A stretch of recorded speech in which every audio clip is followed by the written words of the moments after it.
leather gloves, we're slapping in hands. Popcorn and peanuts, we're working the stands.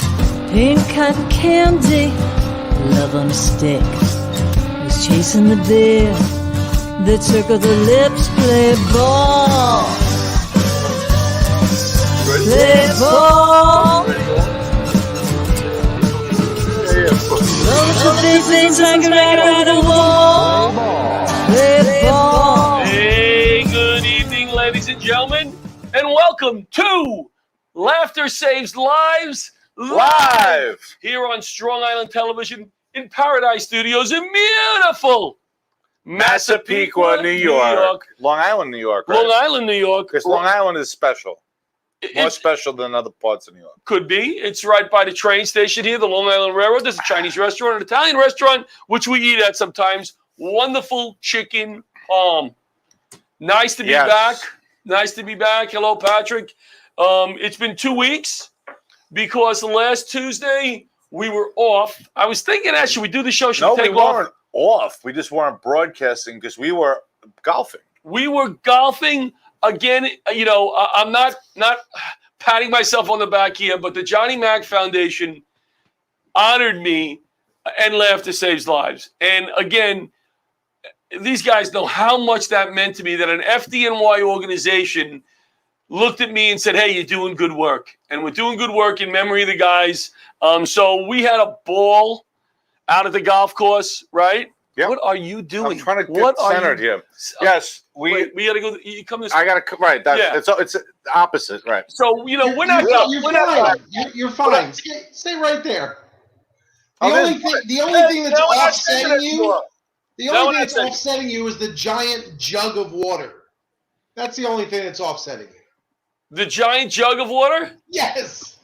That's not water. That's unsweetened tea. Unsweetened tea. You have enough of it? Yes. So we had a lovely time at the golf. Lovely would be the word, right? Yes. Lovely. Beautiful golf course. Beautiful golf course. And thank you for inviting me to be on the course. Oh, listen! After those 10 other people couldn't make it, who else was I going to ask? I was the best of what was left. Yes, you came on, and let me tell you something. We golf pretty. For somebody that doesn't golf a lot, we golf pretty well. We golf. Nobody got hurt. No property got hurt. Damage. No big divots. And houses were along that course, so we didn't break any windows. And here's the deal: Pat Marone is Oh my God, I look so fat. You do. Pat Marone is a good golfer, is he not? Well, I thought he was. I waited years to play with him. Well, me too. I used to see him on Facebook, and even when I was unemployed, I'm like, Pat, I have a hard time. Always showing the pictures. Always showing the pictures. He's got the applause in the back. Great video. And then we get there, and I'm like, this guy sucks. We're playing best ball. We depended on Pat because we suck. Well, Pat had some great drives. They look like they sounded great, right? Remember you said off the, but they went this way, they went that way, but they were far. But how many times did he have to yell for? I don't know. You know what? Now it is an arrow course. But let's. I think Pat Marone is just zoomed in. We preemptively have to break his balls because he's going to hit us now. I don't think so because we golf pretty good. Bobby, can you bring Pat in? Is he in the room there? That's amazing. I don't see him. Oh, there he is. That's him. There he is. Santo, first of all, I haven't picked up a club in 2 years. Oh, yeah. You're on. There's a million golf videos of you on book. Second of all, I carried you guys. He did. He carried us into the sand trap. All kidding aside, he carried us. He used every one of my drives, so thank you. That's true. We did use all his drives, even the shitty ones. They were fun. Well, Frank Fiella held his own. He did. John LaRocque, he did okay. I was surprised. John, you sucked. No, excuse me. No. His short game is very good. His short game. Yeah, short. You're not supposed to have a short game off the tee.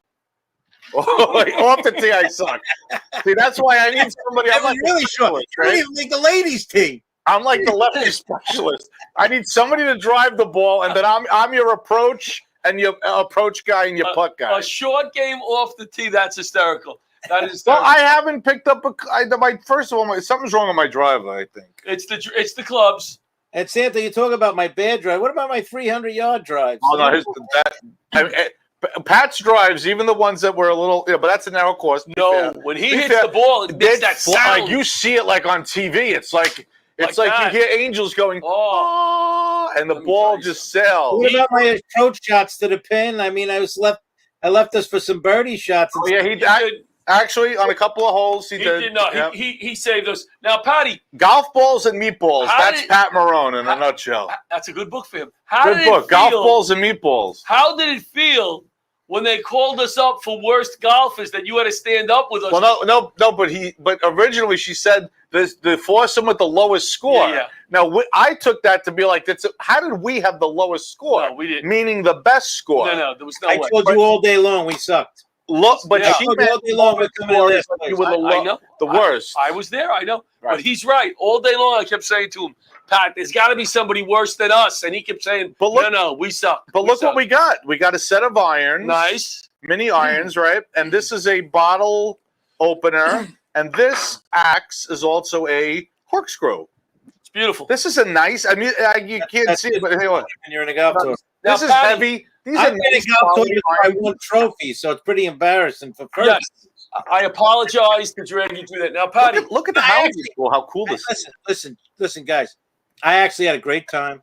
We did too. It was a lot of fun. It was an honor to be there with you when you did. It was beautiful event for you and the Johnny Mac Foundation. Terrific people. Yes. They are some of the nicest people I've met there. It was a real great day.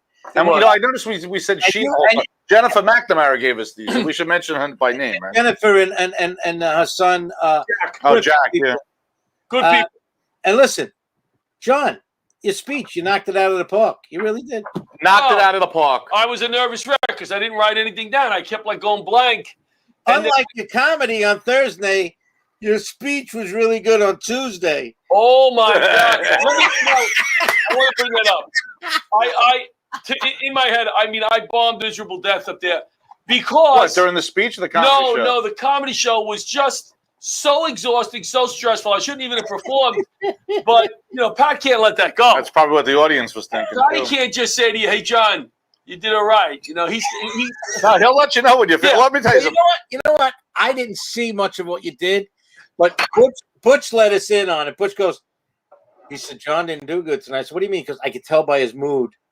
He goes, "When John doesn't do good," I go, "I don't know. He's always like this. He's always, So Butch picked it up. Butch was the one who said, "I didn't really see much of it." But thanks for watching. But Jack Clunan, they loved him. He was terrific. They loved him. You know what's nice? Like there were some people that when you're doing well, the people will be there. But when you're not doing well, Pat will always be there. He'll let you know that you did poorly. Listen, they were terrific people. Nice place. They loved it. They had a ball. Yeah, they had a ball. Yeah, I did it last before COVID in 2019, but it was at a different place. It was. Yeah, they were talking about this. Please don't bring that guy back another 7 years. No. 7 years I got to wait. But I did my Sopranos bit, and they're all laughing. I'm like, what is so? I mean, I know it's a funny bit, but what's like? They filmed the Sopranos episode right in that on the dock there by the yacht club. Yes. Oh, did they really? Wow. Yeah, the one where they whacked. We were in a different place than you were. You were on the yacht club. We were in the beach club. Yeah, beach club. Right. It's a nice area down there. Like it's one of the only nice areas of New Jersey. It's beautiful. Patty, thank you for taking the time to come in and bust our balls, brother. That's it? That's it. Holy shit! Not even worth it to turn the computer on. All right, see you later, guys. You didn't set up a backdrop or anything. We're all going for stream. golf lessons. Oh, we got to talk about well before Pat goes. We got to get that softball. I want to play like a softball practice before the end of the summer. What I would like to play also is a mini golf outing so the whole family can participate. I think that'd be good. Mini golf outing. No, but softball. Yeah, I heard you. Right, we got to do. You're the coach. You're the Laugh to Save Lives softball coach. I'm the coach. You're the are you better at softball than you are at golf? So let's pick a Sunday. We'll do it on a Sunday. All right. We'll play. How about we talk about that off the air? Okay. When you and I. Well, it'd be nice if we got some interest, from the people. All right. Take care. Have a nice day. Love you. Pat Marone. Pat Marone. You always want Pat there when you bomb because it makes it funny. He'll be there. He'll be there when you bomb. Few things. We're going to be on Optimum. Bobby here from the studio here, Paradise Studios, got us a spot. coming up soon. On HBO? On Optimum. I don't think it's HBO. No, I don't think it's Showtime, but we're going to be on Optimum. And that's TBS, nice. Turner Broadcasting? I don't think so. No? So thank you, Bobby, for thinking enough of us to do that. What is it, like one of those public access, like a Wayne's World channel? I don't know. Bobby said we're going to be on Optimum. Well, I know, but we should know. We don't have a channel yet. We don't have a channel yet. So channel to be announced. Channel to be announced. Very good. That's good. Big day last week for Rescue Family Inc. They revealed their next family, and they also had their family into the home that they repaired. Finally got them back in. Very exciting. Nice.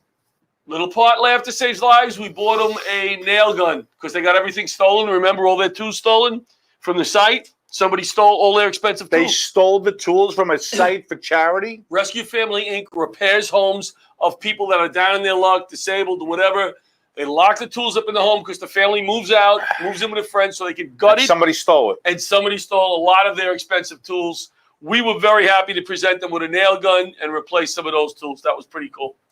You know what we should do when we find the people that stole it? Right? Well, we hit them with the nail gun. See, all you need is love, bro. All you need is yeah, love. but you do need love. But sometimes you got to teach people. You know, sometimes people used to say, maybe they needed it more than them. Like if somebody stole your, but never did that ever happen when you were a kid? Somebody stole your bicycle. My mother would go, "Well, maybe they needed it more than you." I go, "No, Ma, I don't have a bicycle now." Right. They didn't need it. So you want me to go get milk? I got to walk over. You got to walk now, right? So I need it now more than them. Right. Oh, good point. So now I got to go steal somebody else's bike. You're not Sicilian. You're not Sicilian at all, right? I am Barese. See, that's why I'm Sicilian. I'm nice, but then I also know when it's time for revenge. You know, I say I'm Barese, and that's not right because I look Italian. My younger sister does not. My middle sister does. My mom was not Italian at all. I'm from Naples too. Well, Naples were pretty vindictive too. Yeah, but Naples were the best thieves. But I was never. My family was never into that, the thieving part. That's good to know. That's good to know. They got the hell out of there. Have you ever been to Naples? I have. You went to Aviano. I went to way up north Aviano. Yeah. And what is Naples is? I'm glad my family left. Remember what my first meal was with the brothers from our military? Yes, when I taught on the base, right? Yep. What did they order for lunch? Chicken parm. Mexican food. Mexican food in Italy. The first day I'm in Italy, they go, "You want to have lunch with us, John?" I'm like, "Yeah." What do you got? We ordered Mexican food. Yeah, but they have Mexican food in Italy. It was horrible. No good? Horrible. You're in Italy. Remember what I did in Italy? I had a pizza. I videotaped. Pizza's great there. I put my camera here. I videotaped me eating a pizza for a half hour. The next day I went to Venice. A lot of birds, dirty in Venice. I didn't like Venice. Very dirty, but I had lasagna. Best lasagna I've ever had in my life. I videotaped. The only video that I have of Italy is me eating a pizza and lasagna. And when I came home, I said everybody around the TV, and I go, "We're going to look at my videos from Italy." And my kids were all excited, and it was an hour of me eating. Just eating. So Venice is beautiful, right? Beautiful. Dirty. I thought it was dirty. That was me. I don't know. So I went to Italy in actually 20 years ago in July 2001 I went. Right. And I'm looking at Venice, and I see this. I remembered something that I had seen in 1979 as a kid. Roger Moore Moonraker, James Bond, right? What'd you see? Well, we're about to go into this building in Venice, and I said to my wife, "Wait a second. I'm looking to my right. That's the gondola park where Bond got out." I'm like, "Oh my God, this is St. Mark's Square. This is where Drax, the bad guy, had the poison." I'm not a fan. You're not a Bond fan? I'm not a Bond fan. Well, I snooped around to make sure there was not the guy I contacted MI6. But you know what I mean. I always tell you this, that I'm not a fan, right? Doesn't mean I don't. Bond? You've never seen a Bond movie? I am not a guy that's going to go, "Come on, let's go watch a Bond movie." I'm not that guy. Oh, I'm like, I go see him in the movies. If you turn it on or go, "Hey, listen, I'm going to go to the movies. You want to go with me?" I might go with you, watch it. How many have you seen, would you say, of the Bond movies? I would say I saw 35% of one movie. No, I don't know. Maybe I saw. I've never met such a person. I mean, most people like Bond. I'm such a person. Well, that's I don't mean that. Like such a person. That's actually what I am. I'm such a person. I've never met such a person. I wanted to talk about one more thing. Even people that live in impoverished countries. I'm going to ask Pavlina this because comics. Well, we'll bring her out in a second, and I want her to think about it for a second. Comics. When I bring up a female comic, it's taboo with a lot of females. It's just a comic. I can't say Don't the say next, anything the else. lovely, the beautiful. I don't like that. I wouldn't like it if you said that about me. If I It's say what I want to know is, I said to Pavlina, our next guest is the beautiful Pavlina Asta. Would she be insulted by that, or she would rather be? I'm going to ask you that. You should introduce any comic the same. Well, I get introduced that's my opinion. as the lovely and beautiful John LaRocque. Right. That's why I do it. Right. That's so. I would find that offensive if you said that about me, because I know that I'm like 2 on the grotesque scale. I would find it offensive if somebody said that about me. What? Here he is, the lovely and beautiful. Yes, thank you. Let's break for commercial, and then we can bring on the brilliant Pavlina Asta. He's going somewhere here. You think I could say to her and she won't be insulted, because I know she's looking at me right now. The brilliant and beautiful? Am I allowed to say that? No. Yes, Right. I think you're okay. I think I'm all right. All right, let's go. Like Paul Schaefer on Letterman. What does he do? Just say it in my headphones. Say what you want me to say in my headphones. Right in your headphones. Right? No. I don't have it. Why don't we have headphones? Because we're an open forum program. We need IFBs, Bobby. Let's go to commercial. You get confused. We'll be back with Pavlina. You get confused. Imagine a voice in your ear. We'll be back with Pavlina, and we'll see how she wants to be introduced.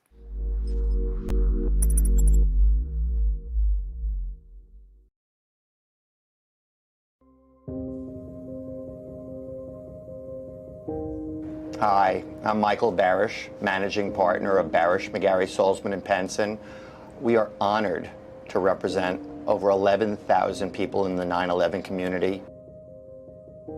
The people who work at my law firm can really relate to what the 9/11 community is going through, because they're going through it too.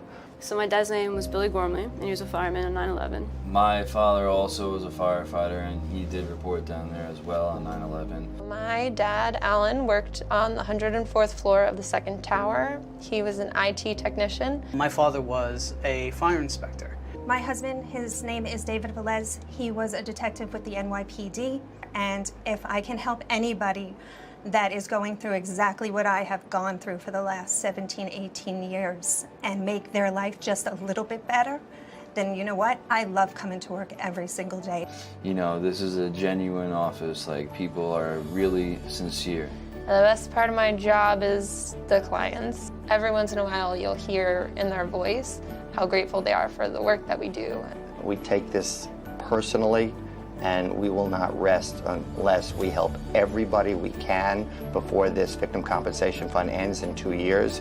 And we will be fighting to get this thing extended past 2020, because cancer isn't going to stop afflicting the 9/11 community.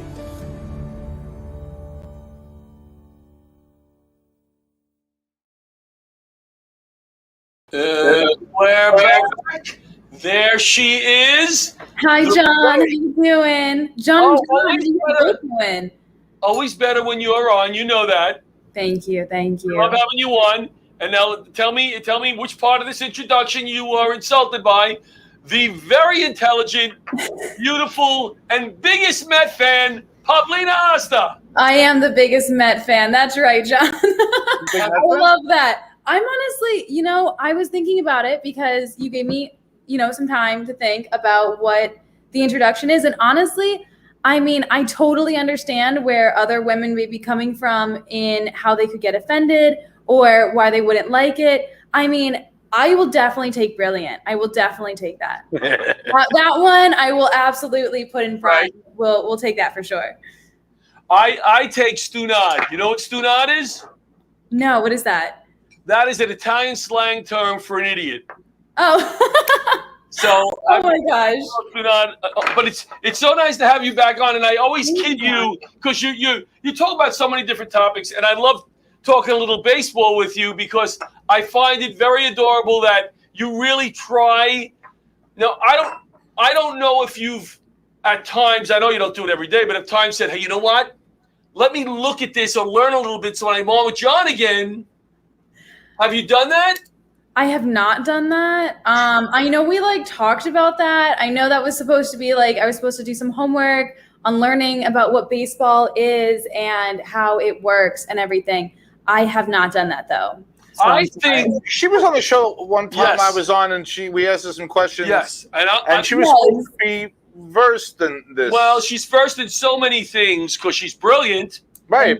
That we can't expect everybody to like baseball. But here's what would be really cool.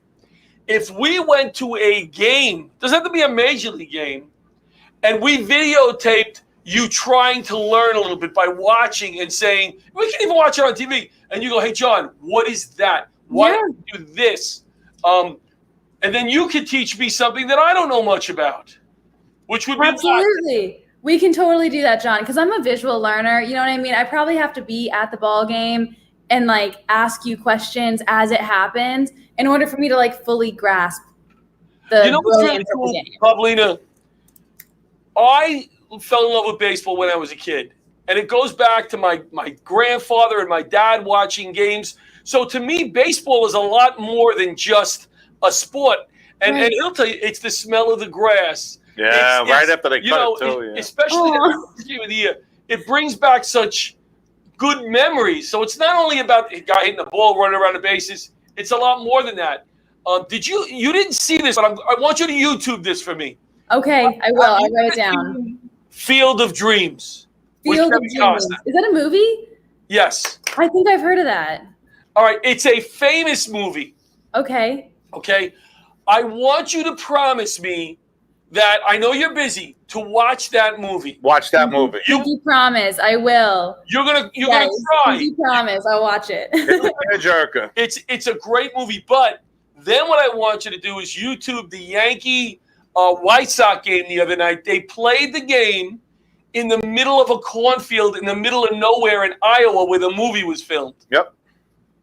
Really? Yeah.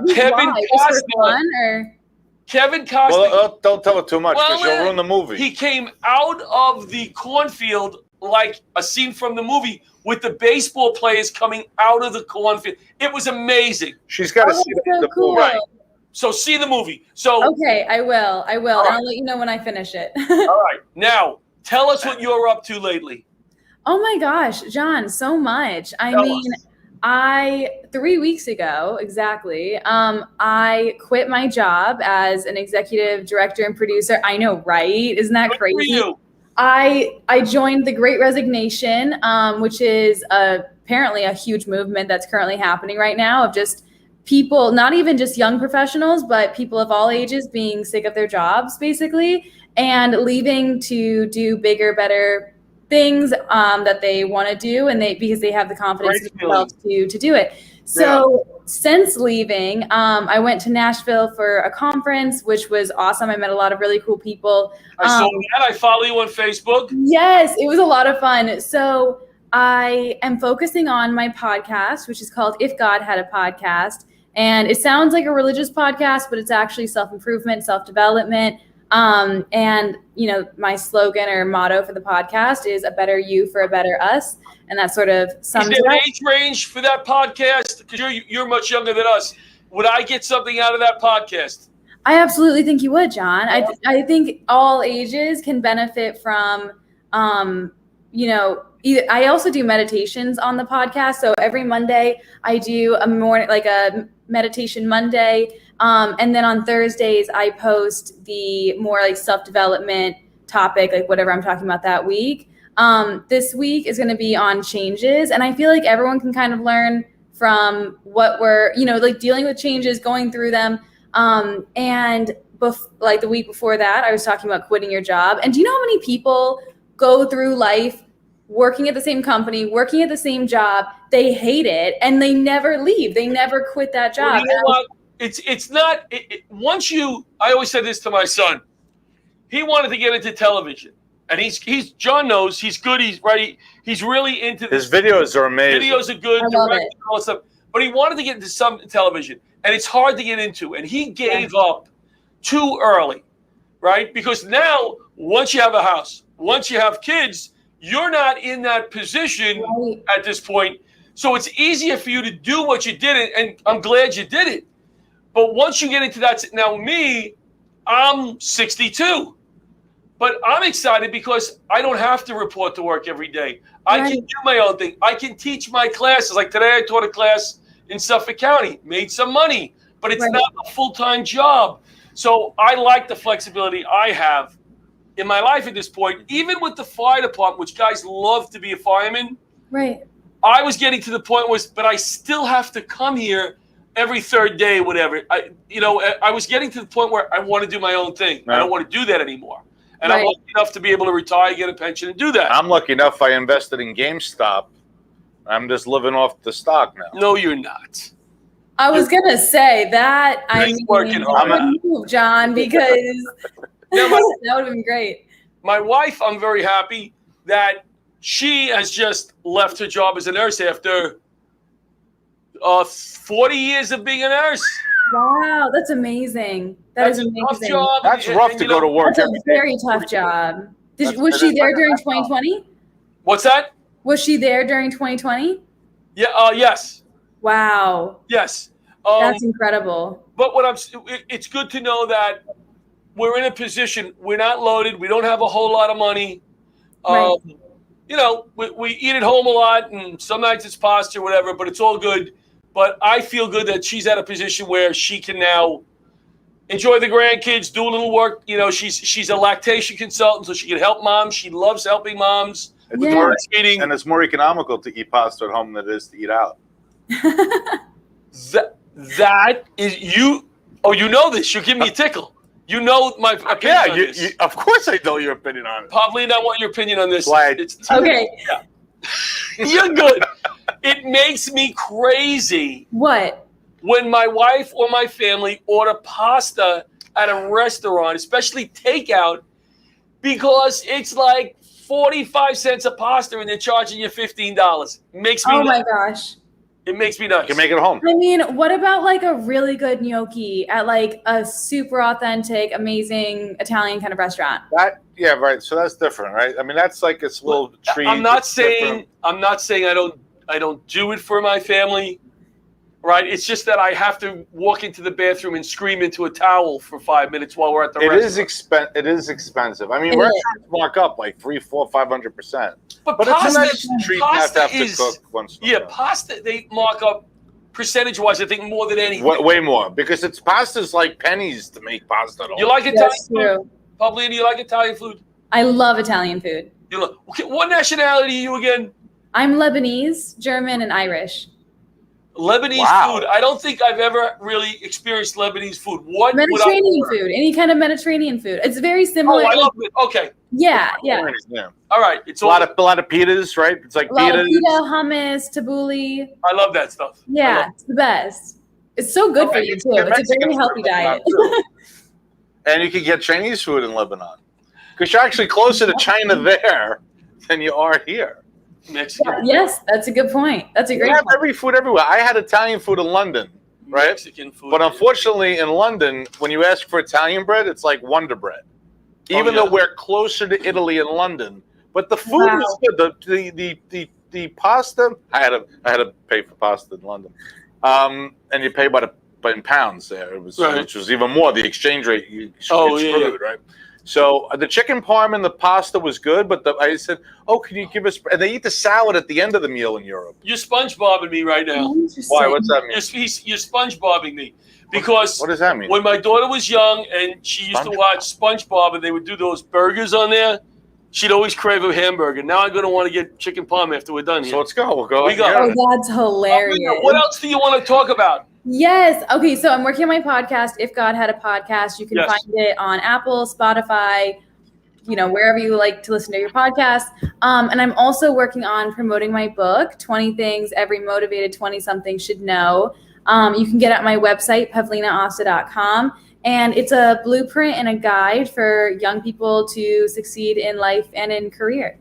But you know what? It's not really just for young people. I think all ages could benefit from this. Old people like us. Thank you. If you're because it's also still like self-improvement based, and I talk about mindset, negative thoughts, and believing in yourself to pursue your passions. But see, self-help. No, I like the way she did that. See, she's good. She's good. Very sweet. Can I say she's sweet? Can I call you sweet also? Yes, that's fine. Because she said 20-somethings, and then she looked at us and basically said, older people. And you own farts too. It was a direct look at us saying, oh my God, they're much older. Well, because you asked about the podcast. People. Very good, Pavlina. You're good. Now, Pavlina, can I ask you? guys. We got 2 more minutes with Pavlina. Earlier Yes. about the Great Resignation. What's going on? Why are people resigning, and what's going on? So what's happening? That's a great question. What's happening is a lot of people aren't happy with the companies that they're working for. They don't like working the long hours. It's basically they want to be on their own time. They want to have the freedom to either enjoy if they don't like the colleagues that they're working with, if they don't like the hours that they're working. It's basically that they don't want to be working for these big corporations that are just sucking the life out of them. Yeah. So instead of working for those, they are, opening their small businesses or pursuing whatever it is that they want to do on their own, or at least finding other jobs elsewhere. But there's just like this, I think it was in April, over 4 million people turned in their resignation to just quit your job. And what's crazy about it is we just came out, I don't know what's going on with this Delta variant, but we were just coming out of a pandemic. So the fact that people felt confident enough to leave a salaried position or leave a job is pretty amazing. And I think it definitely says a lot for, these companies that we're working for and everything. And it's not just, crappy companies or crappy work environments. People that, we all hear the amazing stories about Google and all these other big tech companies that have slides and the, food trucks during all these really cool work environments. A lot of tech people are also quitting their jobs and, resigning. So there is just this mass movement into people wanting to do their own thing and be their own boss. That's cool. It's a great feeling to be your own boss. I worked in the Google building in New York City for a couple of years, and they have a thing there where they give you lunch every day. I saw that. Right? I was in the Google building. And then they have these pictures of the chefs that have come in to cook for them. If you don't like what they have, they will pay for you to get something in. I'd be like, this is what we have. If you don't want it, go buy it yourself. Big game room and all that stuff. All right, we have to let you go, Pavlina. Field of Dreams. Field of Dreams. I will watch it. I promise. 89, Kevin Costner. Your podcast and your book again. One more time. If God Had a Podcast and 20 Things Every Motivated 20-something Should Know. And you can find both of them on my website, pavlinaasta.com. Pavlina Asta, like pasta. That's right. Thank you again, Pavlina. Thank you, John. See you both. Thank you. Pavlina Asta, always a great guest. Great guest. Let's go to commercial, and we'll be back with content creator Andy Kent, another young person, to talk to the two too many young Fox. people. Hi, I'm Gretchen Rossi. And I'm Arthur Lee, the creator of LifeVac. We're here today to announce that to date, LifeVac has saved hundreds of lives of people who almost died due to choking. People may not realize that on average, 14 people a day die from choking-related incidents. Every 5 days, one of those lives is a child. That's why I created LifeVac. And as a new mom and from housewife to housewife, I felt compelled to share with you the discovery of this life-saving device. LifeVac is a simple-to-use airway clearance device. Just place, push, and pull to save a life. And it costs less than it would take to fill up your car with a tank of gas. Imagine being able to save a life for less than $70. To learn more, please visit lifevac.net. That's LIFEVAC.net. Please don't allow one of your loved ones to become the victim of a choking accident. The show. Right, not because right. We're on. Hey, we're back with chatter. It's in between chat. Bobby, you got to say we're back on the air. Well, no, we're supposed to be watching. Yeah, but we could have said something terrible about Butch, maybe. We did say something terrible about Bush, but fortunately, while we were did he hear No, anything? we didn't say anything. Of course, we wouldn't say that. All right, we'll repeat it now. I wouldn't say that. We'll repeat the terrible thing we said. What we didn't say anything. We didn't say No. We love Butch. You know who else was in? Let me give Butch a little credit because I always bust his chops. He does a great job putting this show together. He does, and he's a good man. And that was hard to say that. It was. But I said it. You know what was moving about that Field of Dreams game is the James Earl Jones speech. I didn't see the whole thing. Did they do that? Did they do the James Earl Jones? People will most definitely come, Ray. All right, let's bring in our next guest, content creator Andy Kent. Hello, Andy. Thank you for having me. Oh, thank you for taking the time to talk to two old farts. I'm in high tech too. I'm a data scientist. He really is. He's very bright. He does. What do you do again? I make data dance. He makes data dance. Amazing. I do have to say, you got me wanting pasta. I'm about to go make pasta for this. Right now, everybody's microwaving pasta at the house. Yes. No, seriously, you started talking about it, and I was like, ooh. Like, where now I wish you were here in studio, and the three of us would go out. We'd go out for pasta. Where are you? Where are you calling from? Geographically, where are you? I'm in Brooklyn right now. I'm up in Greenpoint, Brooklyn. Oh, you know how many good Italian restaurants up there? She knows. Yeah, no. Oh, trust me. We'll be right there. Make a reservation. Okay. We'll be there in the 9:40. Yeah. Just buzz up. I'll let you in. It'll be great. Now, Andy, you're a content creator. Yes. All right. Now, to the I don't want to say the average Just Joe. ask, what does a content creator do? Joe, what is a content creator? What do you do? Right. Great question. Thank you, Andy. I got you. So pretty much, I am the resident young person. And content creation is a variety of things, but normally for companies, it's creating, it can range from videos, it can be static social media posts, but just the actual content that you are looking at on social media, that is content. And what it means is either creating it in that I'm capturing it, like taking pictures, video, I'm editing it. It's actually managing the community on social media platforms. It's really an umbrella term, and there's a lot of different areas within it. But everything that you see on social media, that is content. And then how you actually create that is content creation. Well, let me simply, a simple thing is, I was getting this thing on Facebook. I don't know if I looked at Lake Placid on my phone, to go away for a few days. And I got a thing for Saranac Hotel up in Lake Placid. Never heard of it. And we're going to go there now. Your phone is listening to everything. Yeah, we're going to go there now. So is that what you're talking about a little bit? Similar. I'm not as much in the technical side. I'm more in like the creative. Okay. What are we publishing? But that is definitely a large part of it. And then how do you actually target your audience? So that is a section. I'm more like actually creating, coming up with, okay, what videos do we want to put out there? And specifically, I work on TikTok the most, which is the app. Have you been on TikTok?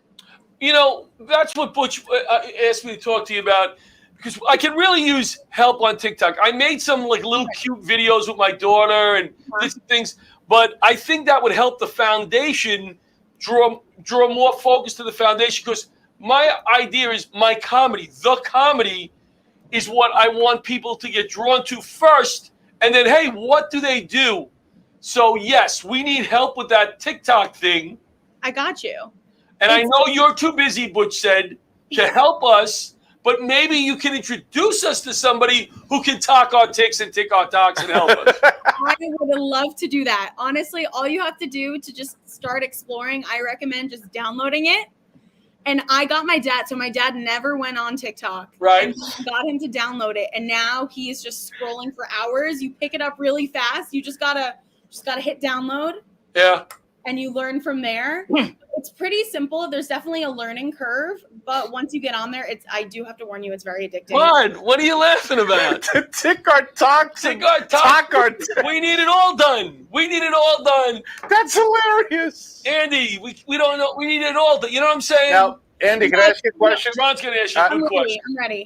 So I used to work in media publishing, website content, and I was in the analytics side. So I used to see the traffic numbers and the most viewed stories, things like that. What do you do anything related to audience measurement and content measurement? Yeah, a little bit. So TikTok in the actual app itself has analytics that you're able to go in, and it pretty much serves it up to you, and you can go and look at those numbers. But right now, the company that I work at has like a whole separate team that just analyzes data. But do you get that data? Like, can you see like what content of yours was most effective and least effective, and so you know how to make adjustments? Yeah, for sure. So if you actually if you set up, say on TikTok specifically, and even on Instagram and Facebook too, a business account, it actually allows you, there's a tab that you can hit called Analytics, and it allows you to see how many followers you have, how much you've increased. Right. It breaks up your demographics by location, like where are your followers, what time are they going on the app. and all of that. And it's just getting more and more advanced as time goes on. And then you can target your advertising accordingly. That's very important. For Yes. Andy. Okay, thank you, Andy. Thank you. So now he's going to ask a weird question. I can see it. It's going to be a weird one. Go. I'm ready. No, it's not a weird one. I am big on Facebook. You know, I put old cute little videos on there with my grandkids and silly, stupid stuff. That's who I am. I'm just silly and stupid. I don't want to be political. I want people to look at my videos and go, that was funny. That was interesting. Thank you. Whatever. Mm-hmm. So if I wanted to focus on TikTok, would that be a better tool for me at this point to draw attention to the foundation? 100%. So the thing with TikTok, the reason that it really has taken off in the last year so much is because it really allows an everyday person to then all of a sudden go viral, get all of these views, get all of these followers, just because. Viral's good. It's not a disease. Yes, it's a good thing. I knew that. That I knew. So on the app, it's called the For You page, which is like the main area that everyone scrolls through. And so it allows you to really, like, if you put something out there and it takes off, you can get millions of views without having to build an audience per se. And so it allows really like just the average person to become a social media So I should create you said a business account, like a foundation account, as opposed to my Yeah. So it gives you the option to choose like a business or personal one, but you can start posting, say if it's like stand up, or if it's just little skits like sketch comedy, you can post the minimum, like you can post 15-second videos and just little clips of your comedy, throw it out there, and then just see where it goes. All right. I'd be careful what you posted because it's going to everybody, not just your friends. Right. So since Andy is very busy, I know you're really busy, but I have you now for another few minutes. I'm going to pick your brain. Okay. One of the projects I wanted to do is I love Wawas. All right. I love saying it. I love taking pictures there. I love eating there. All right. So I wanted to get them as a sponsor. So I thought if I kept twittering at the time or whatever, funny things about Wawa, I would get their attention. Right, or you can get their attention negatively. They're like, oh my God, who's this idiot defaming our brand? No, I wouldn't defame. We got to make sure it's, what No. And I could say it Wawa, I could say it backwards. It's the same thing. Right, it's just right. a lot of fun. When I win the Powerball, I'm buying you a Wawa franchise. Want a Wawa. So love Wawa. I went to you and I said, Andy, I want to mount this TikTok campaign, pumping up Wawa and saying how much we love Wawa and Laughter Saves Lives. Would that be something you think I could do? Yeah, totally. If you use you can use a combination of different hashtags. You can tag them. The whole thing is that a lot of times people are able to get larger brands to notice them if there's traction. And if it doesn't happen the first time, then you just keep going. It's really enjoyable, and it's just a matter of testing out what works and what doesn't. And even right now, like I work for a pretty large company, and sometimes our content really takes off and sometimes it doesn't. And it's just a matter of being persistent with it and testing what works. But there is a downside to it, because like what I'm using your Wawa example, it happened to me. I'm big into New Balance. I like that they're American-made shoes, and I like that they're comfortable. My podiatrist said they're much better for me than. But New Balance said, you're fat, you're ugly. No, you're not our. We're a fitness company, and you're not fit. You're a fat comic, ugly, and you're old. We're looking for young, hip, and fit. And I was like the opposite of what they wanted to see. They said you're perfect for Weight Watchers, but we don't want you. I don't think they said that. I don't think they said that. Did they tell you? No, they didn't. I made that whole thing up. He made it up. Oh, I was like, wow, But that's what could happen. It's a simulation of what could happen. That's like when I went to the gym and I wanted to buy. Oh yeah, right. They didn't want you in their shirts. I wanted to buy a shirt right. at Synergy Gym. That's right. And at the time, I was a little overweight, and they didn't want their name across my belly. You know what I mean? So they told me the shirt was $40 instead of $10. Yep.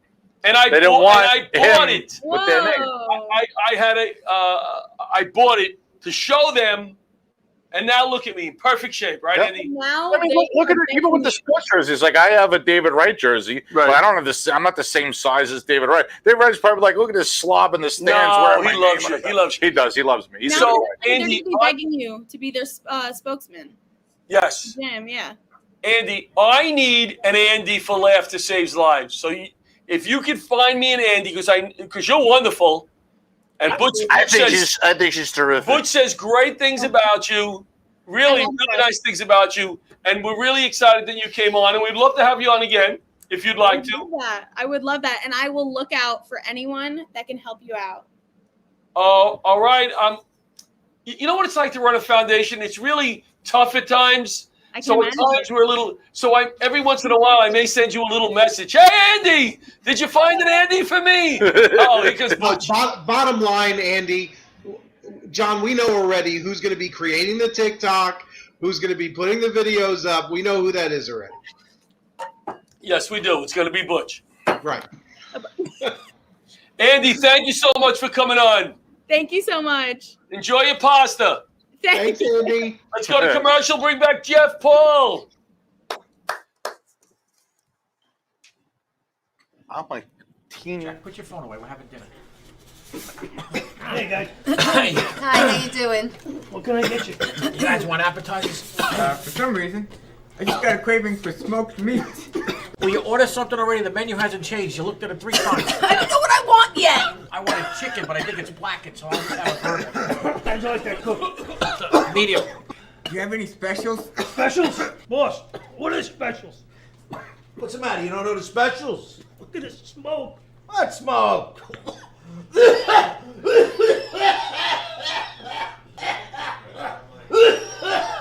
We gotta get these dumps clean. Nah, they're fine.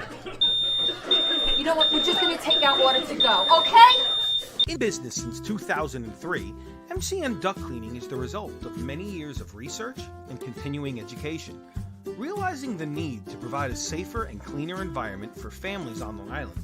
MCN services both residential and commercial properties by cleaning dryer vents, fireplaces, HVAC systems, and so much more. This not only improves air quality, but it could also reduce your energy bills by making things run more efficiently. So, if you want to make your house or business safer and cut down on your bills in the process, give our friend Matt over at MCN a call now.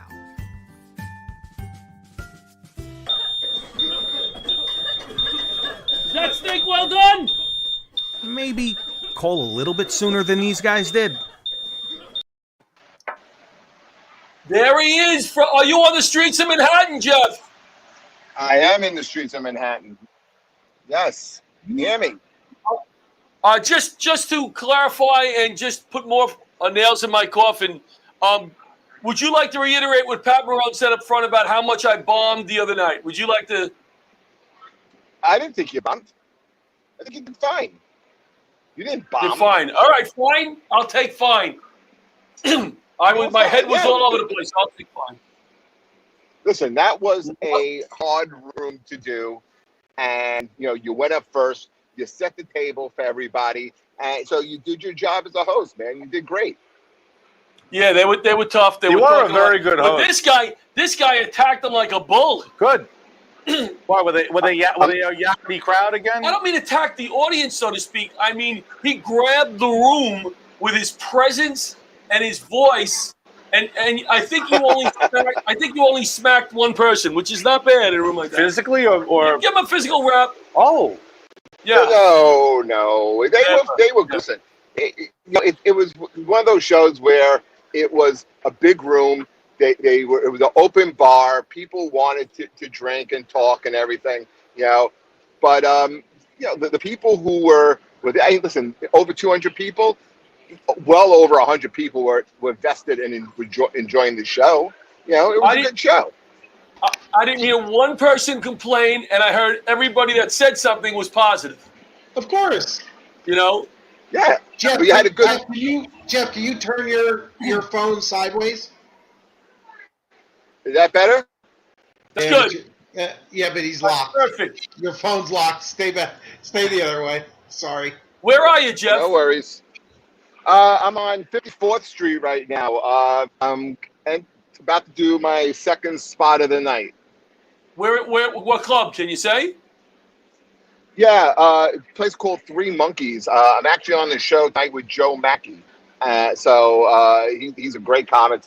And this place always gets a great lineup. So it's a good way to kind of end the night. Yeah, how did your first set go? Fine. I'm trying to work out like a whole new set where like I'm not talking about my wife or kids, and we're kind of like talking more in the moment on what's going on in the world. So You're looking over your shoulder. Is anything going on over there? Or? well, I'm in New York City in Midtown, yeah. So and there's people walking by, so yeah, there's always something going on, but it's all good. You want to share one of your new bits with us? One of the new things you're working on? Well, I think what I'm working on is really like a lot of like COVID and getting the vaccine type of stuff. And the funny thing is like people who are giving you advice on how to get the vaccine or to take the vaccine, like this guy I know, this guy is like the quintessential Staten Island meathead. Like he acts like the way I look. Okay.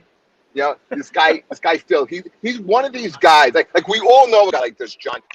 This guy ends all his sentences with guy. You know what I'm talking about? Guy.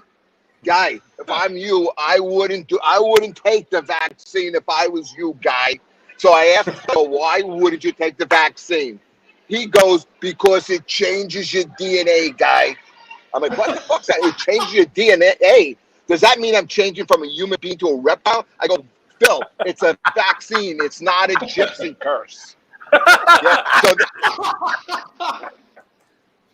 but like this is like every guy in Staten Island and Long Island, like we all Jersey, we all know someone like this. Definitely. That's true. Yep. So are you? I'm getting 3 booster shots next week. Are you really? Yeah, I'm going to get a lot of boosters. What the hell? Now I got all 5 vaccines, so I don't know if I need the booster. You don't need a booster then. If you got 5 vaccines, you're good. You're good. I don't know. I got the 2 shots, but if in case money runs low, I'm gonna get a couple of more just so I can get that extra $100. Who's paying $100? Is it the city? Of course. Only New York City would be stupid enough to do something like that. And only New Yorkers, who live in the city would be like on the fence. Let's say, I'm not sure about the vaccine. I don't know fundamentally if this is something I want to do. But $100, because you know how far $100 goes in New York. Yeah, I'll get this shot. That pushed me over the edge. That's it. $100. Right. Do you know what the first incentive was? What? Met tickets. Fucking Met tickets. Like, what's the matter? They couldn't give out WNBA tickets? Met tickets? Who's going to a Met game now? They're brutal. God. Well, they're brutal recently. Yeah. They're the world champions of April, May, and June. Yeah. They're not even. They just straight by. Listen, I want to be able to perform this last set tonight. I don't want to have an aneurysm, so I really don't want to talk about the Mets. I can't take it anymore. All right. Oh, you're a Met fan. All right. He's a Met fan. He's like us. My wife. John, it's been a rough year because I'm a Met fan. I'm a Brooklyn Net fan. And you saw how they lost in Game 7, in overtime. I'm a New York Islander fan. You saw how they lost that Game 7, and I'm a Met fan. Oh, and then coming up, just to make matters worse, New York Jets. Before we let you go, my wife makes this mistake, and my daughter made it one day. You know how the Mets have the encore presentation the next day? They play the game completely over again. My daughter's sitting there going, yes. Dad, they're losing again 2-1. And the freaking guy hit another home run, the same freaking guy. I was at the game Sunday night when they lost 14. And the pitcher, the same pitcher, Dad, gave up a home run. I go, you want to bet the next guy strikes out? Yep. It's last night's game, babe. Last night's game. I did at the firehouse. I was in the firehouse when I was in the Volleys, and there was a Jeopardy episode that I was watching that was on the Boston channel at 6:30. 7 o'clock, it's on the New York station, right? Now, I was the only person in the firehouse. Right now, the guys are coming in, and I'm like, oh, my God, Ponce de Leon. Like, I'm getting every single one, and I'm like, he's going to pick this for 600. And he picks it. They're like, before we let you go, you want to close the Nets? Anything else you want to talk about for a minute? Aren't the Nets and the Islanders going to be playing in the same place? No, the Islanders are moving into that new arena in Belmont, and the Nets are staying in Barclays Center. Yeah, in that's Brooklyn. better. The Nets belong more in Brooklyn, I think. That's better. You know. Do you I want to agree. close with anything, my friend? I didn't say it one more time. I didn't hear it. Do you want to close with anything? Anything else you want to say? Listen, guys. You know, if you get a chance, check out the Who's Your Band podcast. We have a lot of great guests coming up the rest of this month and going into September. You know, I don't know if you guys are like big music guys, but comedian Sean Morton and I are co-hosts of a show called Who's Your Band, where we interview all types of people from different walks of life. You know, comedians, actors, politicians, athletes, and we talk to them about who their favorite bands are. And we've been getting on a lot of musicians. And this week coming up, we have Jizzy Pearl, he used to be in Love Hate, and now he's the new lead singer in Quiet Riot. Cool. Right, yeah. So check us All out. right, we got to let you go. Thank you so much for calling us from the city. Have a good set. Have a good show. Take care, guys. Thanks for having me. I appreciate it.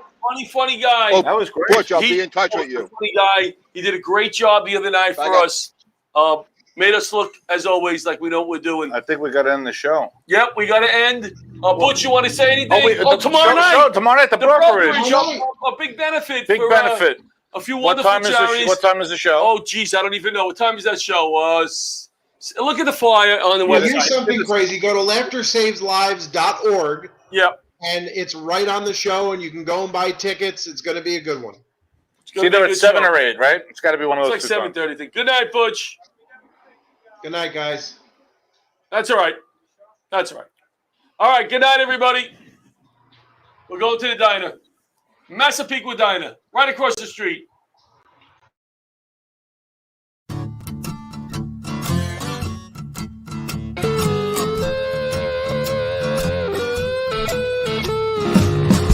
Old leather gloves, we're slapping in hands. Popcorn and peanuts, we're working the stands. Pink cotton candy, love on a stick. He's chasing the beer that circle the lips. Play ball, play ball. Load up the bases and smack it right over the wall. Play ball, play ball.